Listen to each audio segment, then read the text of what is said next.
বিশ্বনবী সাহাবাদের নিয়ে দাঁড়ালেন, লম্বা লম্বা কাতার হলো। সাহাবীদের কাতারের শেষে সাইয়েদনা জিবরাইল 1,40,000 ফেরেশতাদেরকে নিয়ে জানাজায় শরীক হলেন।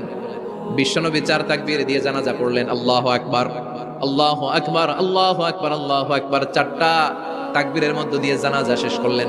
বিশ্বনবী তাকিয়ে দেখে সাহাবাদের পেছনে 1,40,000 ফেরেশতা দাঁড়িয়ে জানাজায় শরীক হয়েছে। বিশ্বনবী বললেন, জিবরাইল, কোনদিন তো এত ফেরেশতা নিয়ে কারো জানাজায় শরীক হতে দেখি নাই। ঘটনা কি? কি এমন আমল ছিল আমার মুয়াবিয়ার, যে আমলের কারণে মুয়াবিয়ার নামটা আল্লাহর আরশে চলে গিয়েছে? উঠতে বসতে চলতে ফিরতে সব সময় আপনার এই সাহাবী পড়তে থাকতো, কুল হুয়াল্লাহু আহাদ, আল্লাহুস সামাদ, লাম ইয়ালিদ ওয়া লাম ইউলাদ ওয়া লাম ইয়াকুল লাহু কুফুয়ান আহাদ। পড়েন সুবহানাল্লাহ।